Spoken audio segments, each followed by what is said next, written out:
mu a eye ni gie hu nsam nko a na me de bro na me kai wo say wo pese wo ton wa de bia baby papa eye ma wo ye tete MMOFRA online TV enu ntino numbers na e wo screen ne so no wo betimi afa ana say number ya me baba boy so no ofa o phone ana wo kra pen ne o paper wo betimi atro na wo kra phone so a wetimi adale number no eye 020-717-0130 020-717-0130 ofra adie bia wo pese ye bohu da roma wo no ye beye eye nhehye ye kituwa bi na wo so wanya wo mfaso adidi enu nti ene entertainment stories enya me nkwa na me betena ha me need the finest MC in Kumerica MC Omar Sterling me nkwa na me nye ya afaka ho period one fan ka wona ese nyamia me nkwa na me MC a me nye ye o onye ye o kuma me be kwa kokro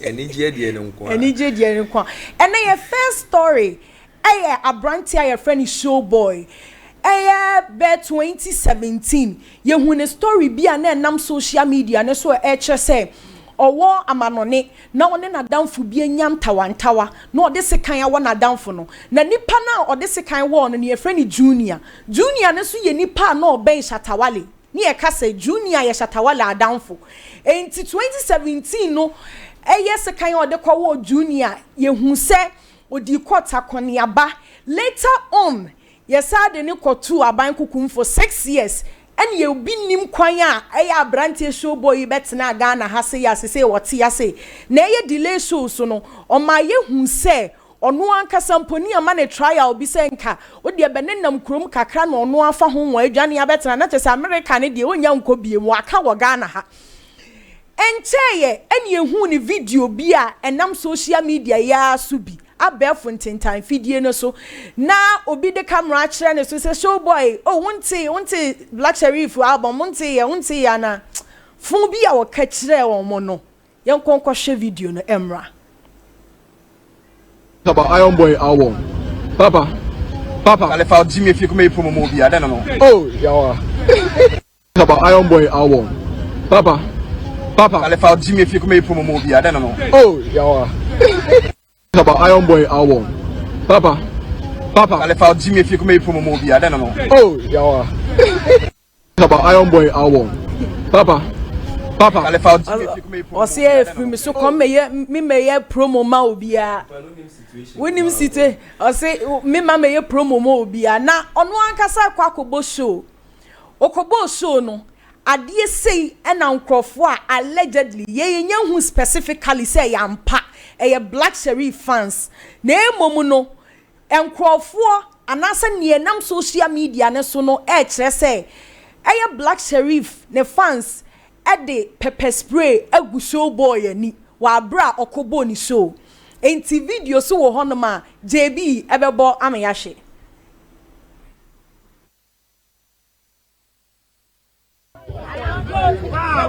Don't have your phone on me.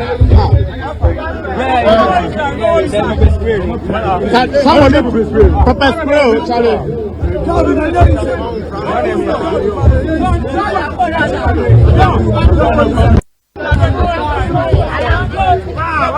Don't have your phone on me.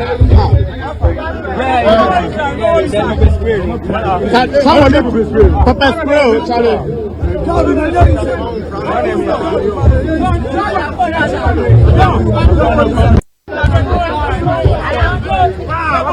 Don't have your phone on me.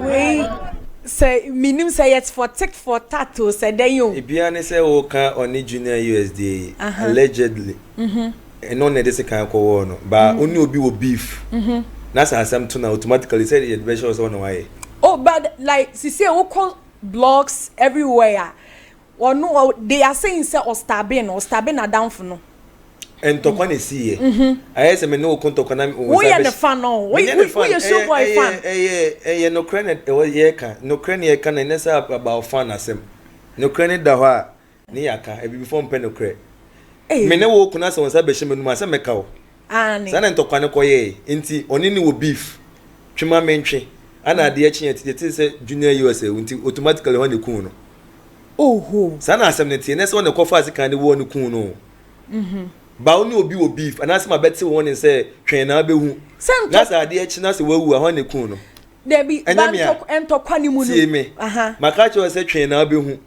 na ade echi na wawu a ho ne kun sanya o ka twen na obehu sana asem ne tie by no yen specify ne say eyewa because if say evidence ni ho no ma yentimi nchew what you say but interview with delay Dolores Frimpong Manson asema no kan say o pepra ni mu no de se kan ni wo nipa no enye no kre nipa na kan asem nipa no junior US and se kan ne kun no etuo oko posti fake money and we invite girls so person say yankase waku junior was stabbing it could be seen and was stabbing junior is still alive who say was stabbing mani wuye emekofa police and some be by and e chi ne kotum and e deport no and won timi nko America bi we a show boy me show boy fan ne kran na America junior US and ese kan ne kun no etuo girls na o invite o mo ba fie honum no America akonfo no mo kwan ya no una show location o life where we are no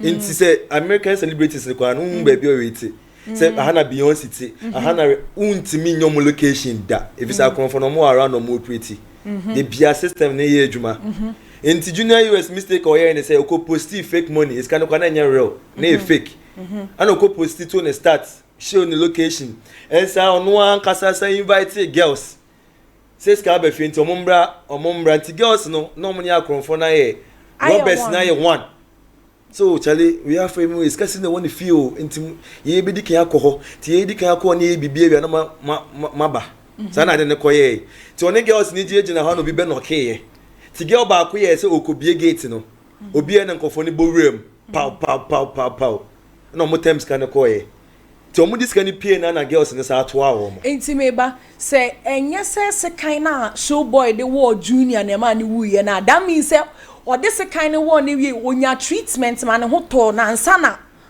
oh just na bibia ha no enye se kan so na ekun no enti untimi nka nje me say show boy meba and I make her say see me to what I know and a free ono a show boy na no mutuo no straight up no e pa che say or starbe no so or starbe na it could be say when enti to say no the confusion here is say a junior etuo and ya de boy junior ma wo ya is it say you stabbing ni wie ni wonya treatment man ho to no kura goslav ne ho to no ne na manka obi an ne ho to ne no be postis asa find material ka ho obi ya wo se kan ya say ya stabbe wo no obetimi ne material ya for some untimi no ya for say material no invite o mo ba fi unti o menu aduane manana o mo ntimi be no aduane ma no o mo be chile it say pepper spray no mo hwiegu show boy ani no automatically black fans how because said you see cast a junior US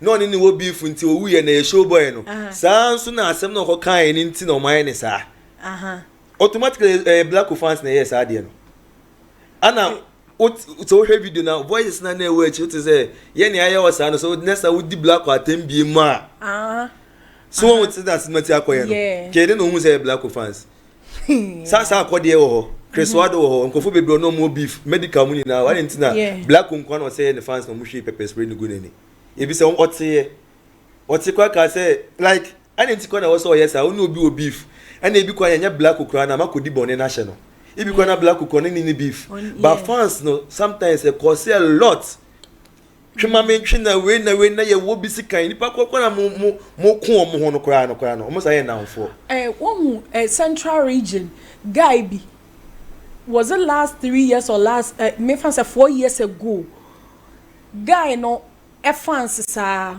omumie no artist for me no upcoming artist for me no you need a friend say bibi grand really yeah upcoming artist for me no and omumie no obi e no ho say na me nipa we na onim nyum to see we Cape Coast guy TV flow mo beef no there be we are upcoming artists crampo my say pop cano say one find what was that guy upcoming artist just like that argument sa no mo so mo de sekan e wo no eno ano no and no so owu ye so sometimes me hu ni say fans na nkasa so timi create issues a lot because once a show boy will be a keka. One show no beka say be grandpa Black Sheriff na man crofo twa squad amane so mo nyane sa. Several interviews or cast no kun junior US. Junior US or a American guy or from like or Santinia show boy is also go school Cambridge into no mu diagro. And almost I could show America. Tina ko say omuni mo dada. On my home is since the 80s or mo dia could show America. Into Tokano crown almost of you. Mudi almost say Yabu show boy. First one almost say Yabu show boy. And on your street. You're born on a better time. She show boy pass so I'm pretty be and so I'm money be on Tiasi. I don't know the cost I've been on. Behonu and Kuno. Enti junior woni dia ye send hu ton na chire. On a woni dia e yankwase e wo sorry to say. On one that she won't mean go post fake money and to or start and show location. So when I park on for what America change America there. They be a system near edge, my conform. Would they show say God's love met crew from your faces? Even 2023 say is it California? Aya artist be near friendly PNB. PNB no a presenter. As a normal as was a rapper. Yeah. On also say the same thing or call restaurant. And on any girlfriend koi or koi no and mucha the girlfriend each picture and no posty and show any location. Then in Crawford restaurant on no be coon or be boni to advance. This case is cost to America. I'm Americans and that's Ghana based Americans. So Americans they are warm on Krano. So many cases Pop Smoke say OP or this case gonna car boots. I know show the fucking money then. Pop on times can you small young guy Pop Smoke so him na. And cases na cost into junior US the crown when you say oh ebusuya koko na ediwa kwa buchi or so ho. It's can e fake say a real crown me yes hard there no. Me go posting invite say bad bitches me feel omo akron for no na ye adwuma. Abuchi ko America e man ko ya akron for say me ma no. Say ndie. Enti junior US woni there oni show boy ni mo hwe ba no ni wo beef na kofa bibia ba enti na make aje o so bi chia o no ka se hwe yi na de china so wawu a automatically ni pa ko ne kun sa na tie we dey beef aye ka ho ase enye beef aye de chia nwa mo enye beef e ntokwa beef so ye next story aye Sarkodie SU Ecobank for ni nyina ne say o mako using ni lookalike. Last 2 years, last year, nyina lookalike a trendy medical when you lookalike. Sarkodie will be, Kim Promise will be, Patapa will be, Kim Paluta will be. Chese yen king kwa. Chese kamia kwa yese all the artists are omuwo Ghana hasen ye you be a lookalike. Nkwa na mini bi. We are nyumtuni. We are mini lookalike. And to say no. Yesha picture ya e da screen so a obiya badwin Sarkodie nie so ye Sarkodie lookalike pepe apantan ne mo mane ti ko ni apantan ne mo mano shades no ano no bibia kire se ade we ye Sarkodie so ye Sarkodie lookalike ana wonim se Sarkodie so one of the banks ni bi eye adwuma masai First National Bank eye adwuma so in a way no crampo betimi ama onkrofo no no mo ye adwuma ne bedwen say oh na wo kura Sarkodie lie be no obi ye ne wo ye adwuma say adenti na osane another bank onkrofo so ye no mo nyina compete. It's the same banking system na so why me hwe mu bie mu no me hu ni say Sarkodie wo case na amount for only case a okoye okoto hono ba me hu so case if you say Ecobank ane di kan rechi Sarkodie san komunye business ba neska no munye du wa o hwe kabuta ise o matu ne yera o ohieska tiska no mo de ba na munye du ti wa amfa ne ti anje ana first nuts e bae neska no modu ana accept na 3rd April last year 2024 3rd April na mo sign na on the First National Bank, Sarkodie. 3rd April last year, 2024. Enti Sarkodie also the only BBC you want to say a very strong. Yes. If you say or a celebrity, landlord, or influence. Yeah, amount for being who bang and any idea. It's a picture when you look alike. No. There be where Sarkodie. Sarkodie na ti wono. We ne de ye Sarkodie. We ye Sarkodie. Baba ko ne de e na enye Sarkodie. Enye Sarkodie nti ba wotimi so mo se so pa. Omo se Sarkodie nti ase se ade nti na you can promise look alike. Your medical look alike. Your ho when look alike no nko Sarkodie look alike na Ecobank for coaches no. Eni nti na Sarkodie nya case. Yeah. Sisi okọ court wa obi hu asem obeka. Modikin aba musika asem nye manje antum. Na mo ankasa mo atena sia kofa mi ankasa mi look alike. Pepe obi on me say. But onim bibi so ebetimi nkofo no mi hu ne say Ecobank for mo marketer no ye very smart. Oni madie brutal. Akra no hwa wo ko school no enye book ni nkwa no ko read. Okokono ngodumase. Enye book ni nkwa no ko read. Okokono ngodumase. Because wo share picture na Ecobank for the aya na exactly like Sarkodie of which almost betimi defend omo ho say yampa yentimi entua ma na contract bi ani ho a ya fa look alike ne say oye brand ambassador Gosla bunim say court am Ecobank 8 days say omo family yoma no ena nipa ko na ka so ye smart no waye extra smart akache court say omo ya anti fraud campaign period. Uni sheka me anti-fraud campaign and no share picture na JB the tools na or say they look alike can they my JB fantos na me ha that picture na look alike ne picture no me person me educating ko for BCC we Sarkodie on for the no first night the na ba out no also no person chese on Ecobank for be any deal there be look alike ne dey no JB wa on fantos ma na mention there. The person me or say looks can be deceiving. Looks can be agenda no looks can be deceiving. Next Sarkodie asa mo kwa no mo beka na ha. Yeah. Say fraud no scam na e course online na hani afro asimesi me kasa free me person me discount to no mo person mo ho campaign no mo ye o.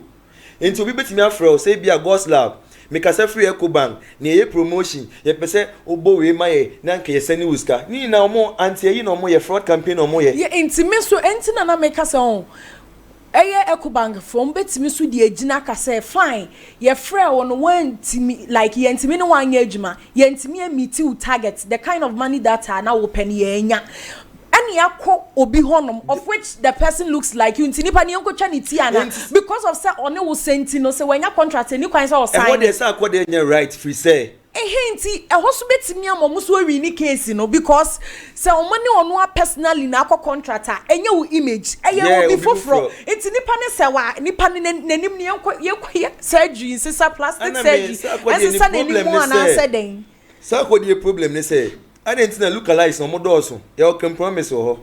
She say patapa akraba. Sister there be money now ho. I didn't know one for bia say on no Sarkodie look alike. And I only ma share sem so. First National Bank on money Ecobank for no.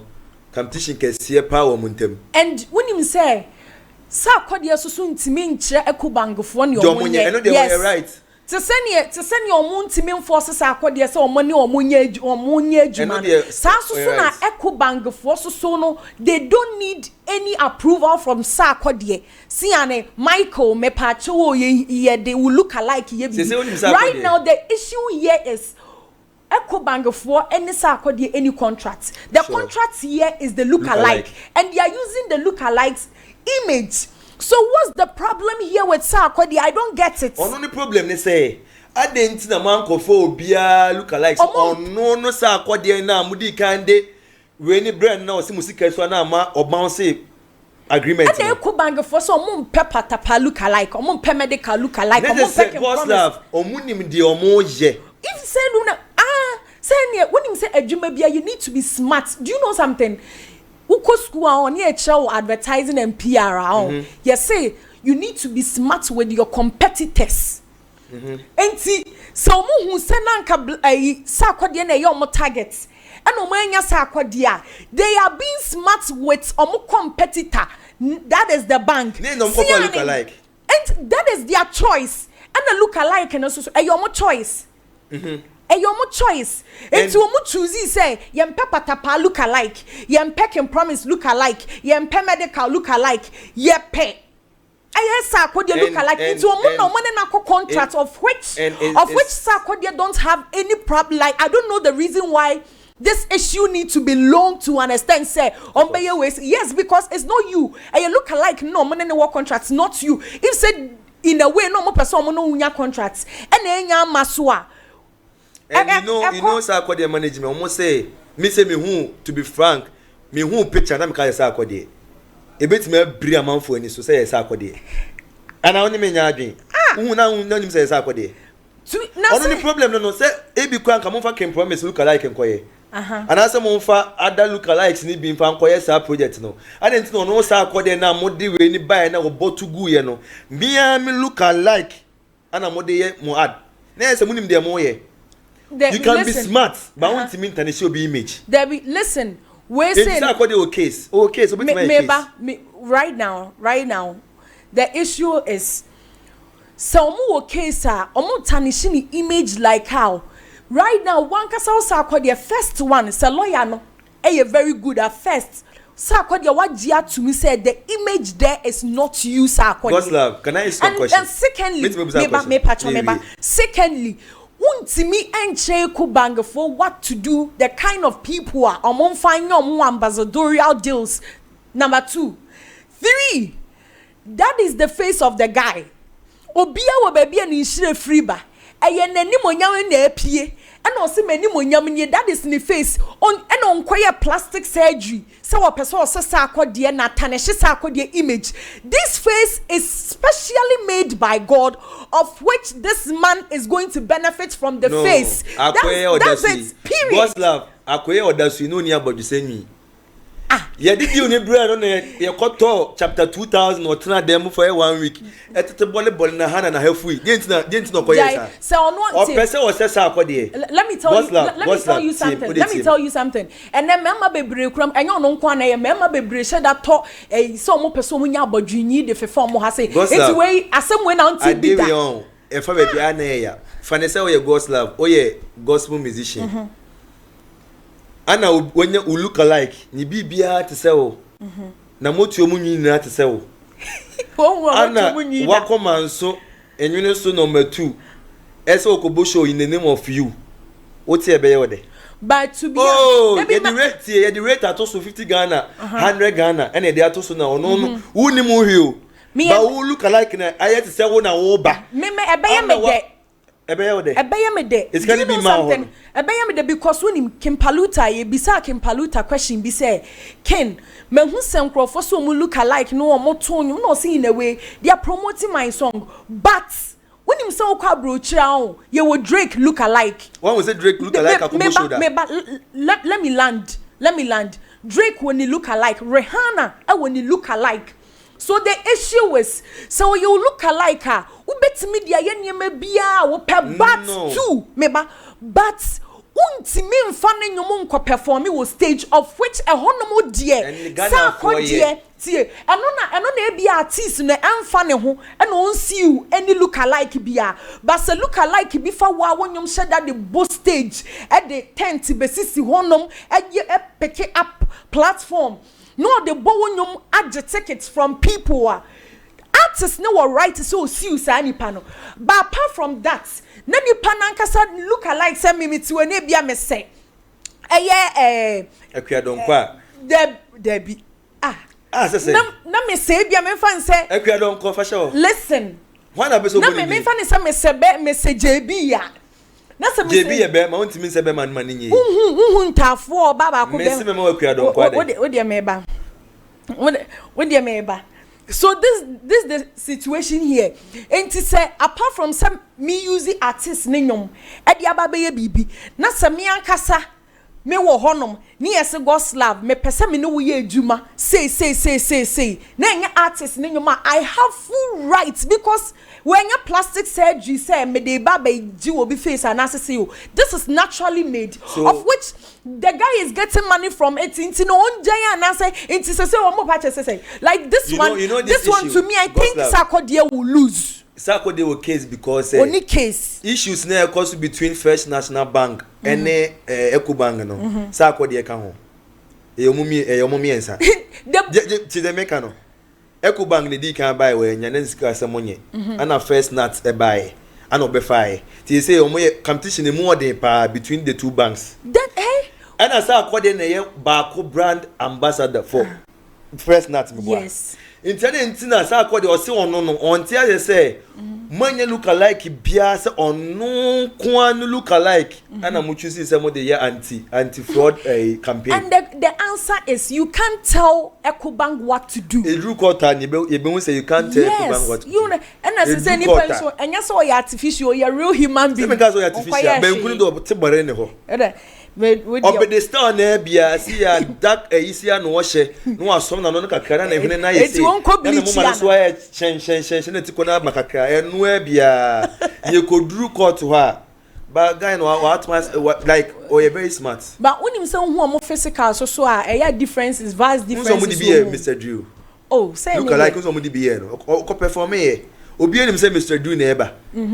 Eba ya akwe na begina me kadwuma me de bediu ento ana me nso ye bibini nti sa na abeka ka ye broni a anka wonti won ka de okay me Goslava fum me hu ne say we anya issue bia issue enti Ecobank for they are being smart with their competitors period me di at the Goslava afum metina konya kese mu a me de ani je ho nsam na de bro na enya me nko a me ne MC Omar Sterling the finest MC in America ono nko ani MC a onye MC we yase manka ho a ene na men kasai me kai wo so say wo pese wo bo wadwuma ho dawura baby ba ko pe na be boa TETE MMOFRA online TV enti numbers na e wo screen ne so no fa na frey ana say wo betimi a frey number ana say wo betimi a test ye